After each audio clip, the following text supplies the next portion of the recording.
believes in strengthening the economy.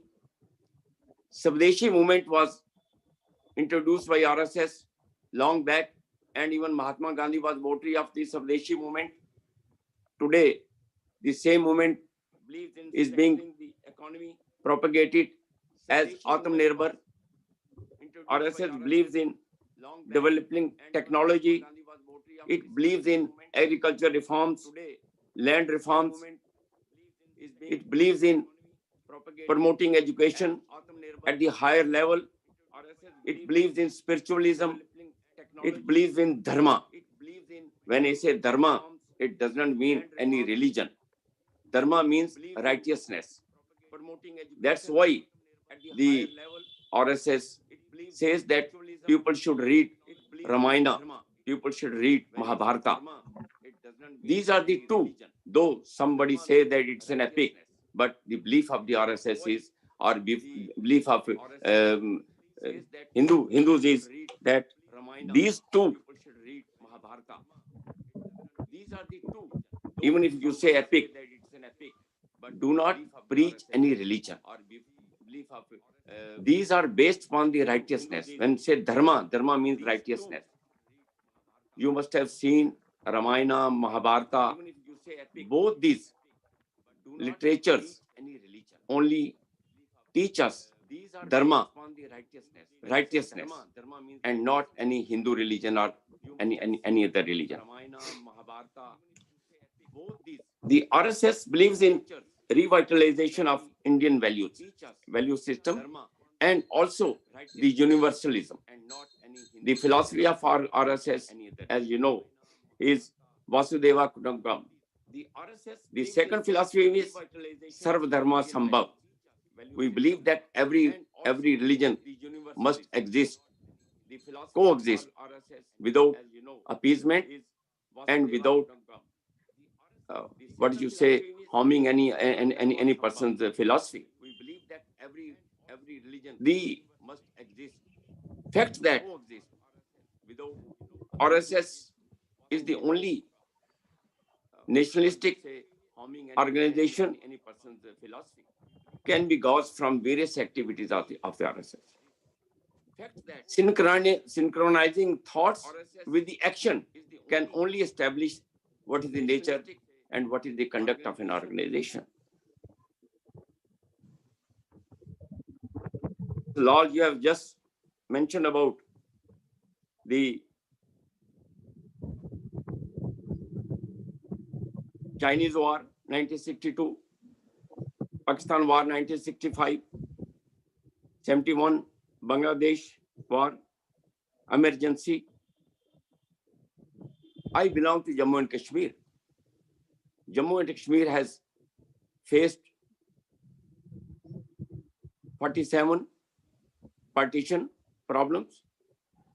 Though I was not born at that time, but from my elders, I have come to know that RSS volunteers, though not much in number at that time, they saved the lives of people, irrespective of the religion, from the onslaught of the Muslims at that time.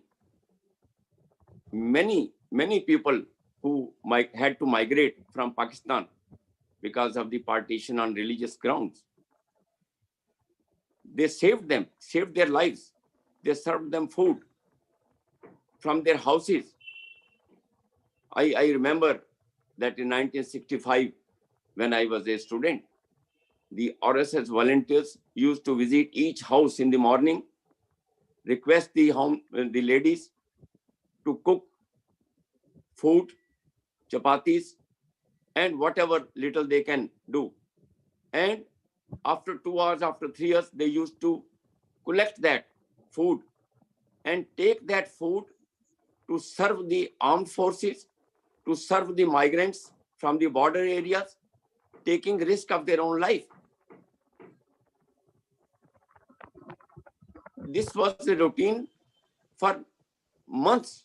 And when migrants had to be shifted from border areas of Akhnur, Araspura, They were kept in schools, and only RSS volunteers used to take care of them, and government had not that much machinery at that time. Same position was in 1971 war. They served the society irrespective of the religion. Whether a person, a migrant, is a Muslim, is a Christian, a Sikh, or whatever it may be his caste or religion, the RSS volunteers used to serve them. You see, you must have seen that the RSS volunteers are always the first to donate to donate blood.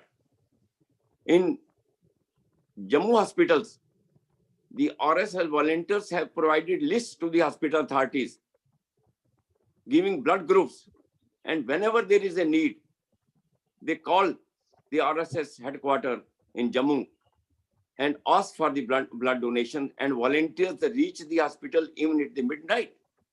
That's the kind of spirit the people in RSS have.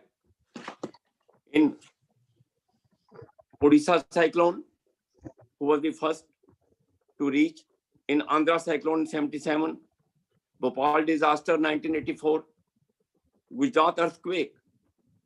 You remember in Gujarat earthquake, even the police personnel refused to touch the bodies, but RSS volunteers were there to take away the bodies for their cremation, for their burial, irrespective of the religion.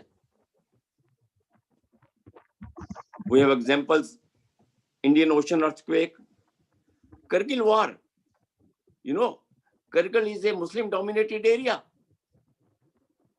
The RSS volunteers were there to serve them in Kargil war. 1984 Sikh riots in Delhi, particularly, who was there to save the Sikhs from the onslaught of some criminal elements? Only RSS volunteers.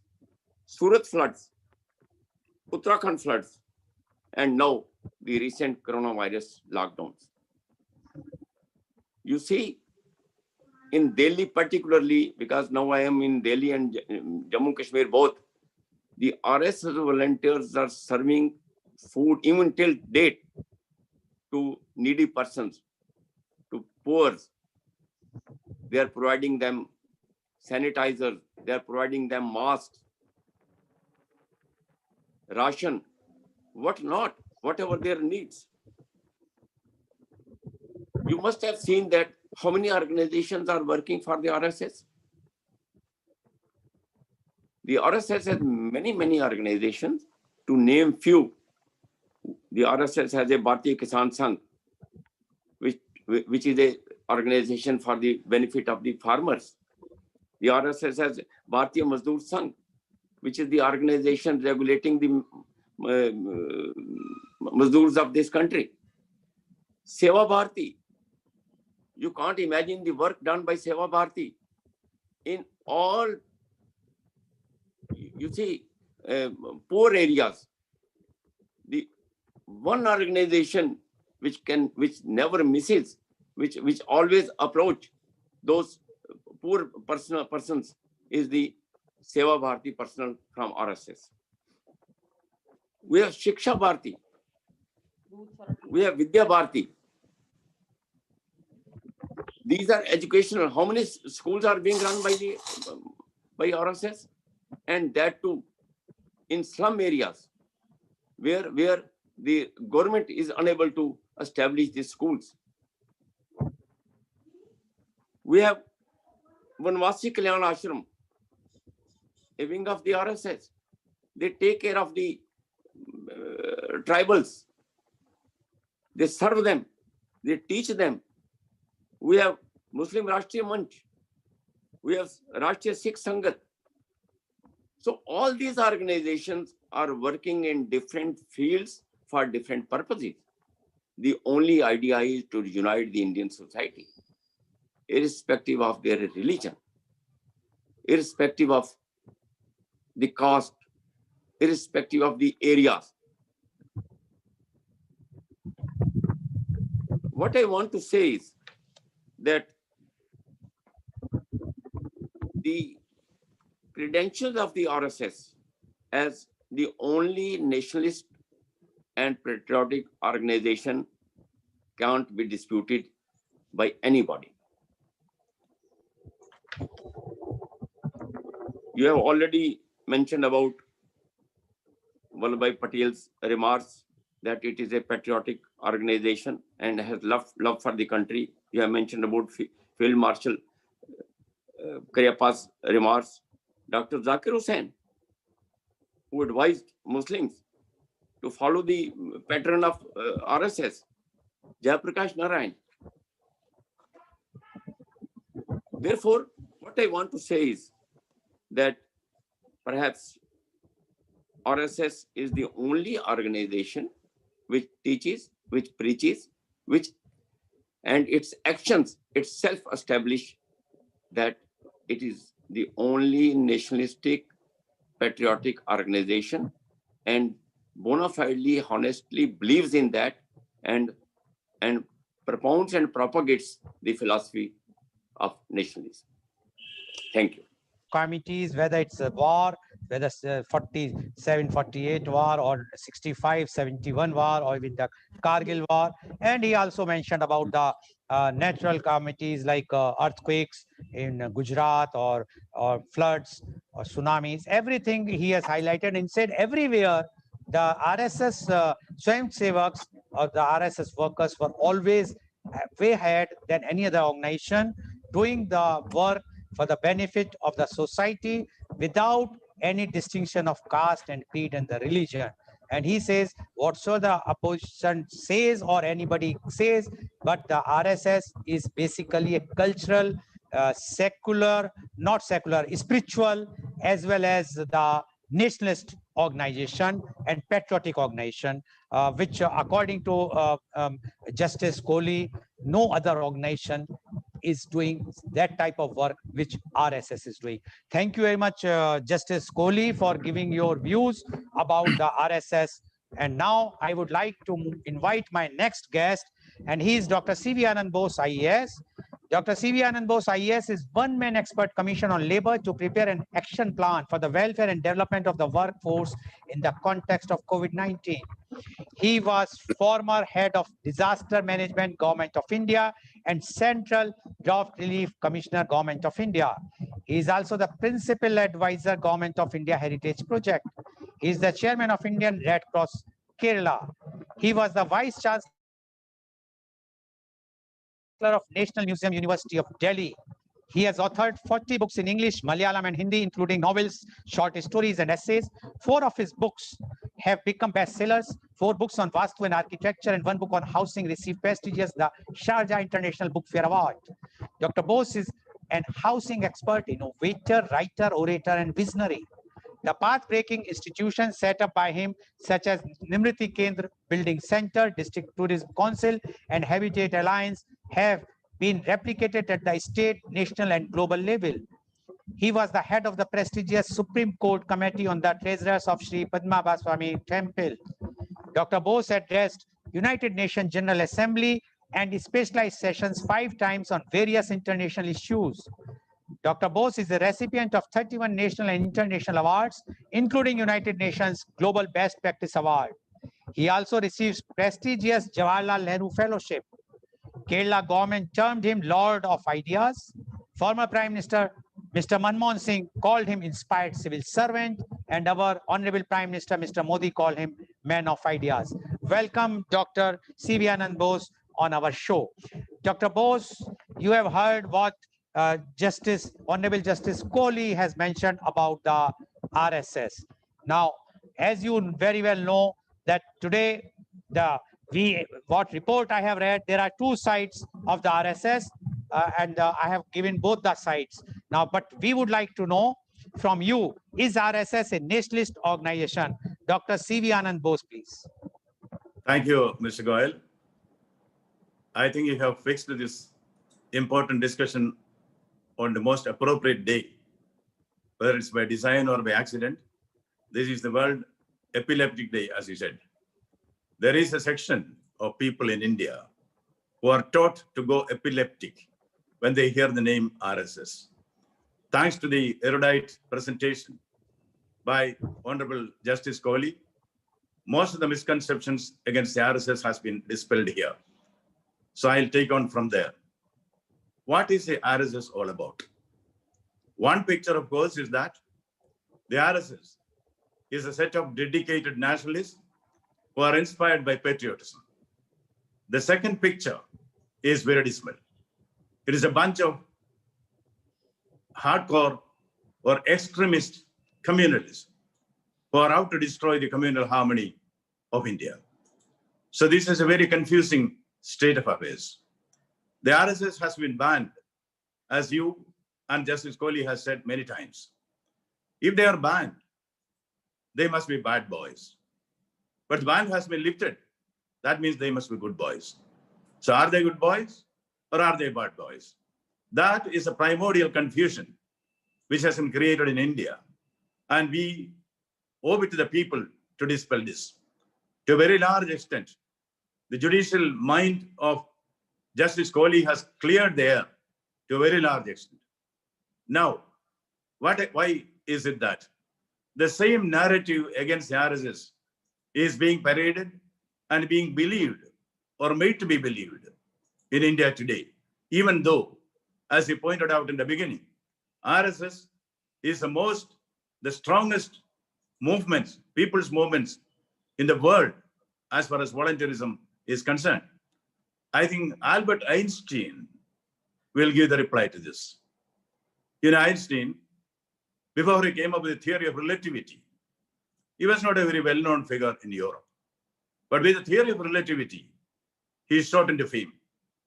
He was invited by the Oxford University for a lecture and also to give him a reception. Einstein has certain oddities, eccentricities with him.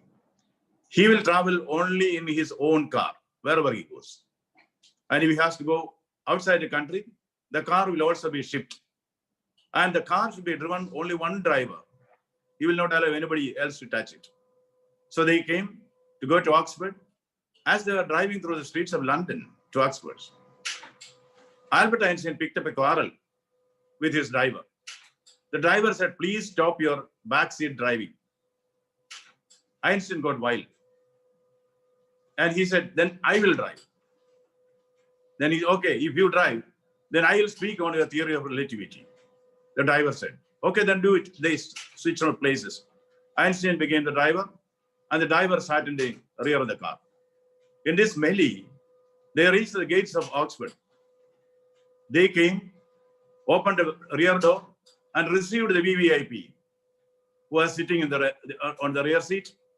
The driver was ushered onto the stage, thinking that is Albert Einstein. And he was asked to speak about the theory of relativity. The driver gave an excellent speech on the theory of relativity, because he had heard Einstein saying the same speech on so many occasions. But at the end of that, the professor of physics in Oxford, he stood up and asked a question in quantum physics. The driver told the professor, "Elementary, professor, elementary. These questions can be answered even by my driver." So he asked Einstein, who was sitting in the back. So the same speech, when I say the same speech, the same narrative has been given about RSS in this country. First by India's first Prime Minister, Jawaharlal Nehru. Jawaharlal Nehru had a kind of pathological dislike for the RSS. I am saying this not without any authority. Jawaharlal Nehru is on record. He said, by education, this has been repeated recently also in the Deccan Chronicle, by education, I'm an Englishman. By views, I'm an internationalist. By culture, I'm a Muslim and a Hindu only by the accident of my birth. This sums up the attitude of Jawaharlal Nehru towards anything that is Hindu. And now, coming to the next generation, recently, of course, Obama is on record about Rahul Ji, that he was like a, student who tries to impress it. Anyway, that I'm not going into that. But these two generations I'm saying, because it has a relevance to the context. Rahulji once told Timothy Romer, the then ambassador of the United States to India, at a dinner hosted by India's Prime Minister in 2009, that RSS is worse than the Lashkar-e-Toiba. These are two opinions. Everybody has got a right for their opinion. In between lies the truth. And the truth about RSS has been clearly stated by Justice Goel here. And I would also try to repeat what both of you have said about Zakir Hussain. Zakir Hussain, the former president of India, certainly a great nationalist. He said the allegations against RSS of violence and hatred against Muslims are wholly false. Wholly false. Muslims should learn the lessons of mutual love, cooperation, and organization from RSS. So, which is the right picture? The right picture is that, the RSS has been banned many times. Why? It is banned not only with independent India. See, there is a charge against RSS that they were not participating in the freedom struggle. But the British government, the Raj and the Swaraj, both have banned RSS. Why? Hedgewar, who formed the RSS, he fought against the British. He was jailed. He was a part of Tilak movement. He was a Tilakite.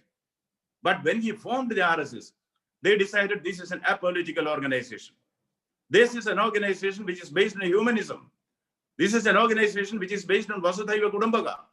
This is an organization which is there to foster nationalism and patriotism. Even today, you go by the narrations given by Justice Kohli Saab here. See, whenever there is a need in this country, RSS rises to the occasion. They are there even to maintain law and order. Lal Bahadur Shastri requested the RSS to take over the law and order maintenance in Delhi during our war with Pakistan. Even Mrs. Gandhi did that. Now, the RSS on and off has been banned. But from 1925 till date, the RSS has proved itself to be one of the most dedicated, most principled, least corrupt, or even incorruptible organizations. Now, where do we place this organization? Yes, the RSS has certain criticisms against it. Number one, it was said that they were against the Constitution of India. Number two, they disrespected the national flag. These are square issues, squarely drawn. We have to answer this. Did they disrespect the Constitution? When the Constitution was formulated, you go through the speeches of the participants in the Constituent Assembly. There were so many theories, so many opinions which were expressed there. That it is from all these welter of opinions that the Constitution was created. Their objection was only this: is this India's Constitution? If it is India's Constitution, it has to reflect the ethos, the culture, the milieu of the nation. Vasudhaiva Kudumbakam should be the basis of that. And the great lawgivers of the world, including Manu, there is no reflection of that. The RSS did not object to the content of the Constitution. They objected to the lack of content in the Constitution about the Indian ethos. Opinions may differ. At the formative stages of any Constitution, different opinions will come. But once the Constitution was formulated, they respected it. There are two prime ministers in this country: Vajpayee, Atal Bihari Vajpayee, and the present-day Prime Minister Narendra Modi. They were from the RSS. When they become prime ministers, they swore by the Constitution. They stood by the Constitution. They tried to implement the Constitution. It is a fallacy to say that the RSS is against the Constitution of India. And number two, the flag. The flag represents the symbol of India's ethos, the essence of India. The RSS only pointed out that Bhagat Dhwaj is there, which reflects the ethos of India than the tricolor. It's an opinion. Once the opinion was expressed, of course, nobody paid heed to that. Then the flag code of India did not permit private citizens and organizations to flaunt the flag. That is why RSS did not do that. In 2002, the flag code was amended. In 2002 itself, in the national headquarters of RSS, India's flag was hosted. Therefore, it is a series of misinformation which is given to tarnish the image and reputation of RSS. RSS is a nationalist organization. It's a voluntary organization. is an organization which is secular with S as the capital. They are secular not because it is there in the Constitution of India, because India is secular. The Hindu culture is secular. That secularism is reflected by RSS. RSS is never a communal force. I have the experience only in the civil service. I was also handling police for a long time. I was also under the impression that the RSS is an organization which is communal. No, never. You come to know of it. You learn that. See, it is always better to light a candle than curse the darkness. We have been made to live in the darkness as far as RSS is concerned. Let us light a candle. It was very, very encouraging and enlightening to listen to a judge, that to a former Chief Justice, give his opinion with so much of candor. I think this discussion here will certainly light up the path, and tomorrow to fresh woods and pastures anew. As far as RSS is concerned, it should be Tamaso Ma Jyotirgamaya. The darkness which has engulfed all of us as far as RSS is concerned will go and light will come. RSS will emerge as the symbol of India's secularism and India's concern for humanity, which is enshrined in Vasudhaiva Kudumbakam. That is RSS in my perception. Thank you. Thank you very much, Dr. C.V. Anand Bose, for giving such a strong your views about the RSS. And Dr. C.V. Anand Bose endorsed what Justice Kohli has mentioned, Honorable Justice Kohli has mentioned, but he has also added few more things. And he has said that RSS, that there is lots of misconceptions are there, and but he has given the examples even of Einstein, and he has mentioned how Pandit Nehru was against RSS, as well as he has mentioned about the current position about the opposition leaders. But one thing which he said is that about the constitution as well as the national flag, whatsoever the misconceptions are there in the society, it has to be removed, because according to him, RSS was never against the constitution nor against the national flag. Thank you very much, Dr. Bose, because you have already mentioned in such a clear way that I need not to summarize it. And because of the positive, because I know the topic is so heavy, and everybody would like to hear from the horse's mouth. So now I would like to go to my next panelist. I would like to invite my next panelist, and he is Mr. M. Harisena Verma, IPS. Mr. Verma is of 1985 West Bengal cadre. He worked in various capacities in West Bengal till 2004 when he joined Government of India.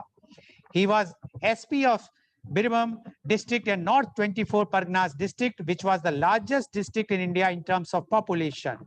He served as United Nations Police Monitor in Mozambique in 1994. From 2004 till 2019 December, when he retired, he worked under Ministry of Home Affairs in Delhi, Trivandrum, Agartala, and Chennai. He is a recipient of United Nations Peacekeeping Medal in 1994, Indian Police Medal in 2001, President's Police Medal in 2009, and Ati Utkrisht Seva Padak in 2020 post-retirement.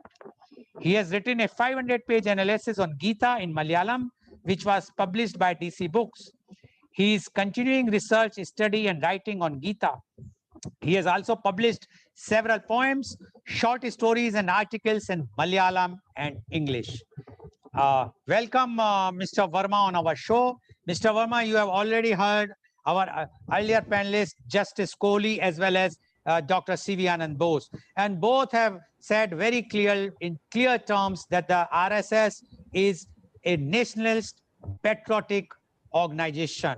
And there is no doubt about it, according to both of them. And they wanted to remove the misconceptions which is in the some section of society about their nationalist character or the patriotism or even the secularism.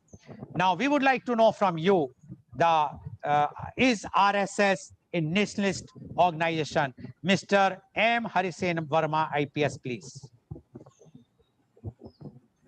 Thanks, Mr. Goel. Good morning to you and to all my panelists and all those who are listening.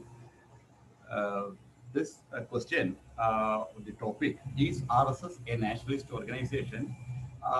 is, almost everybody will affirm, even the worst critics of RSS may tell that it's a nationalist organization. Maybe there can be dispute on whether the nationalism of RSS is inclusive enough or not. There can be different opinions, but I believe there cannot be two opinions about the nationalistic character of this organization. My erudite, sagacious co-panelists have explained, or I may add a little more, like the defense of Srinagar airport in 1947. It was done by a small group of RSS people along with some other local citizens. It was kept till the Indian flights could come there, Indian Air Force could come there. That way it saved that airport and saved the Jammu, Kashmir Valley. So Justice Kohli has given several other examples also. So it is no doubt that this organization, which prays every day, morning and evening, Namaste Sada Valsale Madhur Bhumi, cannot be but patriotic and nationalist organization. There cannot be any doubt about that. Some of the critics of RSS say that RSS is not that it's not nationalistic, it is too much nationalistic, excessively nationalistic, and they compare it to the Nazi party of Germany and the fascist party of Italy. But there is a difference. The nationalism of RSS is not exactly a political political nationalism alone. It's basically a cultural nationalism, and it never wants to aggressively conquer other places, other countries, other cultures, dominate, hegemony. No, that is the characteristic of Indian cultural nationalism. That's what RSS is also following, unlike the Nazi or fascist organizations who consider race and state as some organic substances. So here RSS does not consider any racist idea. So this definitely this comparison is wrong. It's a way to vilify the organization, to call that it is fascist and all. Now, I will say that this RSS has accepted the Pandit Deendayal Upadhyay's integral humanism as one of its major principles. I will just read it, which was just in the it's accepted by the RSS only, from their site only. That will be of very use to understand about RSS. All nations are integral part of the world, need to strive for collective development with restraining consumption. And all citizens have to behave with an approach of holistic relationship among the family, society, and nature. Then only sustainable harmony in the world can be ensured without struggle and conflict. Here, it is not just about a nationalistic context, it's also in the ecological, environmental context also. One has to be in harmony with everything around us. All are part of one. That is the belief of Hinduism. It is expressed in Upanishads and Bhagavad Gita and all. Vishwam Bhavati Egamidam. Let the world become one single nest where every one of us are birds. Like Muhammad Iqbal told, all of us are birds in this beautiful garden called Hindustan. So here we have expanded it. The whole world is like that. So, and struggle and conflict, that we are avoiding, unlike the fascist or Nazi parties who thrived in struggle and conflict, and also the communist ideology also, it's struggle. So now this with such a philosophy, it cannot be called that it's an aggressive nationalism against other cultures and other countries and all. Within India also, our concept was we never imposed one culture over other. We have maintained unity in diversity, not just unity. So RSS is continuing that. There's no doubt about that. But here I may mention one part which may not have been stressed by my co-panelists. Inclusiveness is part of the Hindu culture. But how much are we expressing it? Or RSS is expressing also. Sangh Parivar is expressing also. We have found that in practice also, mostly it is kept by the RSS and Sangh Parivar, this inclusiveness. They don't see Muslims or Christians or communists as aliens, or they are part of our country. They say, and they maintain it also mostly. But the problem is that there are some extremist elements in the Sangh Parivar also organizations, and there are non-Sangh Parivar organizations. Many of them have now come up in the recent period, which are not connected to Sangh Parivar, non-Sangh Parivar Hindu organizations. These people often very selfish, self-aggrandizement is their aim, vested interest. So they have been proclaiming the against the inclusivity and vocally only and not in action. Just to gain some importance from my experience. So the RSS needs to, it's against them, it's visibly against, strongly against. Actually, it is the core of our secularism, our constitution, our what you call a strong point of our culture, Hindu culture. But now that is being strangely, paradoxically appropriated by anti-national, expansionist, imperialist organizations of Muslim or Christian names. So there are such organizations who want to divide the country into many, or there are other Maoist organizations. These people, they are only taking the inclusiveness now. They verbally proclaim the inclusiveness. They say everything about ecology, environment, Dalit right, everything, as if they are there. And but from the Sangh Parivar, there are some people openly saying against that, foolishly saying and saying. So, but these people who proclaim this, these anti-national elements, they in practice they are digging the, trying to dig the grave of our country, and we have been fighting this. So this is one thing we have to be aware of it, and we have to fight against such elements. The Westerns within Hinduism or Hindu culture. So, and that's why I like RSS to be more reformistic. RSS is a continuation of the, in one way, the spirit of freedom struggle, that of Arya Samaj, Brahma Samaj, and all who wanted to remove the negativities and improve our society, which has been under for a millennium under slavery, cultural slavery also, and political slavery. So we should continue that reformist trend within our religion against Westerners, and also in the country. For judicial reforms we want, bureaucratic reforms, police reforms, prison reforms, all these reforms, and action against corruption also. We have to be visibly and forcibly come against that. So that's what I would like the RSS to do. And RSS includes Muslims, Christians, Hindu, other than Hindus, in their organization, Sikhs also. There are many volunteers of these communities, but it has to be more visible.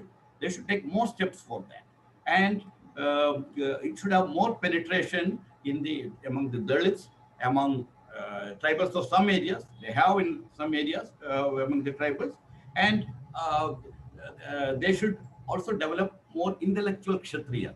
Actually, our country, our culture is under threat every time. And our country means basically our culture. We have been sustained by this cultural nationalism over the centuries, millenniums. So this is under threat by proselytization, by making people against our country, creating misconception among different people, say the Dravidians or Aryan, this is wrong, false racial theories and all these things. So we have to develop more intellectual Kshatriyada, not in a practical sense, physical sense in the field only, but in academic and publishing sectors, as well as in the field of media in English and regional languages, as well as in Hindi. So that has to be developed, and we should, the RSS should study deeply the ideology of these anti-national organizations, basing on their books, religious books, laws, practices, all these things, including Maoist thoughts, and bring out their shallow, inhuman, weak bases, which they are every time attacking our culture openly, and we are not able to defend. But their base, I can say strongly that they're shallow, inhuman, and weak. I can prove it also, mostly. So then these things are needed. And one more thing is to remove caste hierarchies from every field. Mostly it is going by itself, including the priesthood. I would like the RSS to take visible steps to remove that hierarchies from every field. And also, say, among Sikhs, Buddhists, Tamil non-Brahmins, they should appear to be with, of everybody. That reaching out, inclusiveness has to expand. Not that it's not there in their ideology, but in practice it has to be even more expanded. So, and one more thing, lastly, I would say that they should emphasize on bhakti or surrender to God. I mean, this is my personal opinion. Because any organization which way they consider India as the motherland, yes, where they don't, as Justice Kohli told, they don't say religion. I don't think religion is to be set aside. Our religion is inclusive. If we have bhakti to God, that doesn't mean we are opposing bhakti in another name or in any other religion. But without bhakti and surrender, we will not succeed fully. So all human efforts are part of, as instrument of the God only. That's from study of Gita, I feel fully. I will do injustice to myself if I don't stress on that, don't tell it. So that, I think, it's needed. So these are some of the observations I have found. And then in my experience also, I have found, I worked in Bengal for a long time. There, at that time, RSS was only in some areas only. There were riots. People often tell about riots and RSS is connected and all these things. But riots have been happening for a long time, even from British period and even earlier also. And it has happened in almost all states of India. In all districts of Bengal also, small or medium riots used to happen once in a while over different issues. Two groups of people are living nearby each other. Sometimes it's some different communities have some problems. Say in South India, Tamil Nadu, and in Bengal it was mostly Hindu, Muslim. But it's not that majority of the people were antagonistic to each other. No, but there were sometimes skirmishes. Sometimes it develops further. But I have found that this vote bank politics of parties trying to fish out of trouble matters, often trying to utilize the police and misutilize the police, and not doing in a fair way by the administration and the police. That basic fairness, whoever has done wrong, they will be treated as wrong, and who are the victims will be protected. Instead of a false equality, by anything happening, you arrest, say, 10 of the accused attacking group and another 10 of the victim group also. So appearing to be good and all. This type of things will not work. I have personal experience. If there's more question, I can tell about it. But I have never found RSS instigating or masterminding any riot there. It's my experience there. So I believe that should be true everywhere. I could only add that RSS may be involved in providing relief after riots or providing defense to the attacked Hindus in some areas. This must have happened. But otherwise, it is never on its own. It has been doing riots and trying to push Muslims out of the country and all. These are Western interests accused. Thank you. Thank you very much, Mr. Verma, for giving your views. And according to Mr. Verma, the RSS, they are definitely the nationalists. There is no doubt about it. According to Mr. Verma, if you ask anybody, even the bitter critic of RSS, they will also say that they is a nationalist. Yes. And one more thing he says, the RSS is an inclusiveness party, which include everybody. That is the main character of the RSS. And he said that with his experience, he can very well vouch that RSS has never created any riot or started any riot.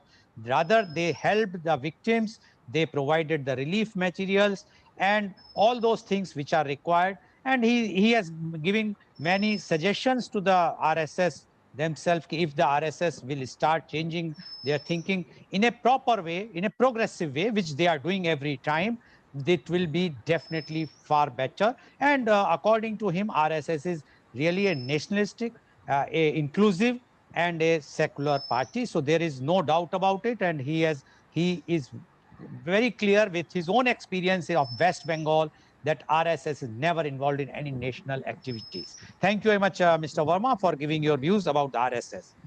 Now my question is to Honorable Justice Kohli.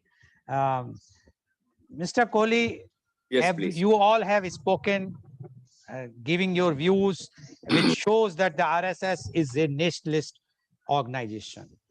My question to you, if it is like this, then why they were against, although Dr. C.V. Anand Bose has explained about the constitution, that they were not against Indian constitution, but I will read few things and then I want your reply on that.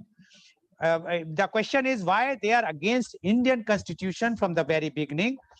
When the Constituent Assembly finalized the constitution, the RSS mouthpiece, the organizer, complained in an editorial dated 30th November 1949.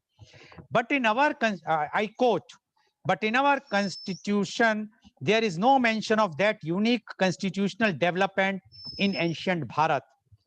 To this day, his law, as enunciated in the Manu Smriti, excite the admiration of the world and elicit spontaneous obedience and conformity, but to our constitutional pundits, that means nothing, unquote. Then, on January 1st, 1993, the RSS published a white paper denouncing the constitution as anti-Hindu and outlined the kind of polity it wishes to establish in the country. In its foreword, Swami Hiranand wrote, "The constitution in country to the the constitution is contrary to the country's culture, character, circumstances, situation, etc. It is foreign oriented." Now, being a legal luminary, can I ask just a question? If any other organization or any individual say this thing or publish this thing, whether the government of the day, whichever government, will not start a sedition case against them or will ban that organization, or is it correct what RSS has done, or what was the reason? Although Dr. C.V. Anand has explained, but can you give more explanation why they were against the constitution?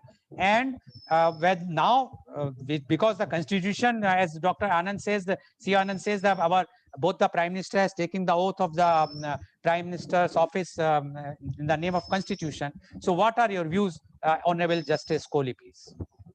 Mr. Lal, as my co-panelist has already explained, there are two important things. One, against a document and to say that the document does not contain something more which was required. RSS has never said that the document is not acceptable. What the RSS has been saying is that it should contain some kind of provisions which represent the Indian ethos, Indian culture, Indian values. That was the concern of the RSS. Like Goraksha is an Indian ethos. Common civil code is in old Indian ethos, old Indian culture. We respect everybody. You see, the philosophy which is believed by RSS is धर्म की जय हो, अधर्म का नाश हो, विश्व का कल्याण हो, प्राणियों में सद्भावना हो. This itself explains the philosophy of RSS. When we say dharma, we do not say Hindu dharma, do not say any other religion. Dharma means the righteousness. Adharma means something which is not right. Therefore, this represents the philosophy of RSS. What the RSS has been saying all along in 1949 and thereafter in 1993 is that some values which are represented by the Indian culture, those are missing from the provisions of the Constitution. It was never against the Constitution. You want something more to be added. What is wrong with it? Okay. Okay, thank you very much, Honorable Justice Kohli, for giving your this clarification, and this is very much required because the perception in the public is that RSS was against Constitution. No, it was not, as Honorable Justice Kohli has mentioned, that they wanted to add few things which are for the benefit of the country and which is required. To add something is not against the Constitution. Thank you very much, Honorable Justice Kohli. I'm sure our viewers we will definitely get a clarity now that RSS is not against the Indian Constitution. Now my question is to Dr. C.V. Anand Bose. Dr. C.V. Anand Bose, you have already clarified everything. You have given such a good explanation. Now my question to you is, when everything is like this, I will just read that, but before that question is, why not declare RSS as a political party? The mainstreaming of Rashtriya Swayamsevak Sangh is complete from Rashtrapati Bhavan to the Raj Bhavans in states, from the North Block to state secretariats, from vice chancellors of Central University to the Sahitya Academy or Lalit Kala Academy. Loyal RSS pracharaks have taken over at the helm, as well as our Prime Minister. So where everywhere the RSS people are there, why not declare openly that RSS is a political party? Why we should always say that's only cultural and on culture organization, it has nothing to do with the politics. But if you see, as you have already mentioned about the Honorable Prime Minister, he's from RSS only, and all others, as I read about even our Honorable President and many of the governors. So why not RSS to be declared as a political party? Dr. C.V. Anand Bose, please. I may suggest an amendment to this. Yeah. Why not all political parties merge into RSS? They'll be refined. That will be a saving grace for India. What is RSS? After listening to the erudite, opinions of Justice Kohli and our DGP, Arisana Verma, I would think RSS does not represent Rashtriya Swayamsevak Sangh. It represents Ready for Selfless Service, RSS. That is a profile of RSS, which they have assiduously built in the minds of the people, which stands scrutiny. I do not want to take more time. What does the RSS and the Sangh Parivar organizations do? There is this practice among the Yoruba tribe, the tribals of Africa and the Amazon. Before a boy matures into youth, he is subjected to a test. They will take him to a deep forest, tie him to a tree. He has to be there the whole night. Wild animals will be roaming around. This fellow cannot do anything because he is tied. He will start yelling. How came the tribal chief could do this? When he hears the roar of the land, he says, how came my father has allowed this? Early morning, he is untied from the tree. Then he sees his father is near him with a raised up axe to guard him at night. All the tribal chiefs are behind them with a drawn up sword to defend him. That is what the RSS is doing.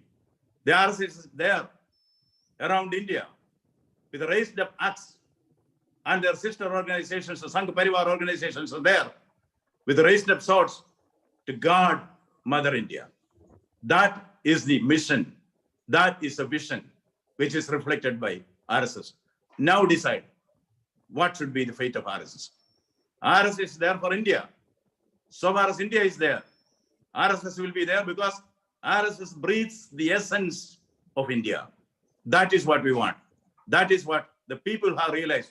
And one more thing, you said about the many offices being occupied by the RSS. See, the non-RSS rulers, I'm not criticizing it, but these are statistics, not criticism. How many times the state governments were dismissed under Article 356? Jawaharlal Nehru, 8 times. Indira Gandhi, 39 times. Rajiv Gandhi, 6 times. P.V. Narasimha Rao, 11 times. Manmohan Singh, 12 times. And now, 0 times. Now you decide, because there is, whenever an RSS pracharak is in the helm of affairs, he is guided by one principle, Satyam Vada, Dharmam Chara. That is what we want. Satyameva Jayade. Therefore, Vande Mataram. Thank you. Thank you very much, Dr. Bose, for giving your reply in such a philosophical way. Now my question is to Mr. Verma.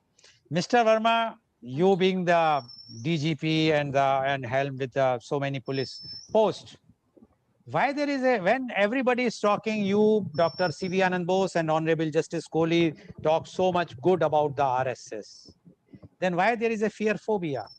I can tell you my own experience.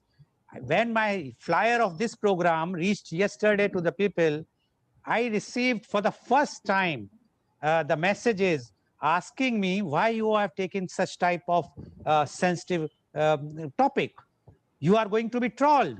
You will be like this. Now, I don't know why people have such type of fear phobia. If, as you said, as Honorable Justice Kohli said, that Dr. C.V. Anand Bose said, that RSS is for the people. RSS is doing so good things. But why the people or those who are, they feel fear? Is there anything, is there is a, this atmosphere has been created by the oppositions of RSS, or is there is something which people fear, and that's why they feel that this topic should not be touched by anyone in at all? What you say about this, Mr. Verma, please? Goel, what I feel is that there were several reasons for this fear phobia. One major thing, as you told, the adversaries of RSS. So they have been systematically vilifying the organization, including as the murderer of Mahatma Gandhi, which is not true.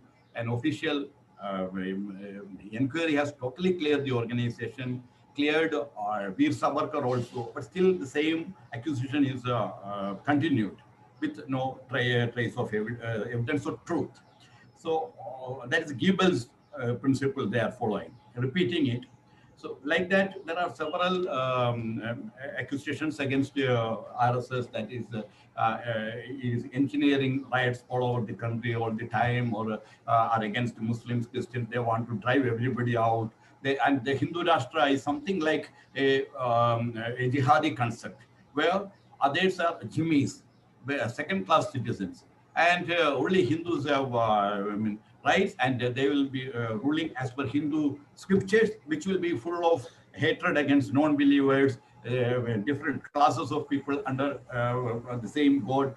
So this is human beings all are supposed to be same, but treated very bad. But this is never in Hindu religion. This is never in our ethos. And even if a Hindu Rashtra comes, Hindu Rashtra is a cultural concept. So then where everybody can propagate or not propagate religion or idea, they're free. And over the years, India was the only country in the whole world where this was allowed. I'm not saying ideally, there could have been some drawbacks here and there, but it was in a very large extent, much higher than others. So that's wrong. And then they are not at all replicating the jihadi ideology or caliphate or anything. So then this type of fear psychosis they have been creating. The communists also, the leftists also, left liberals also, without studying the RSS much. That's and just to cite a small this anecdote. I was a probationer in the National Police Academy. There was another fellow probationer with me. So something about RSS we discussed. I don't remember what was the talk. Suddenly he told, "Oh, RSS, the dangerous organization." He told. He was from North India. Then why he told like that? It was from some corner of the country, Nagaland or Mizoram, and or we can say that he has been brainwashed in. But later that gentleman went to Indian Administrative Service also. So now it's nothing against him; he's a good person. But this is the concept many of the educated Indians have. In the this one thing I read in a book. Please be brief, Mr. Verma. Last Yeah, point. yeah. Is our education. It is it is denationalizing many people.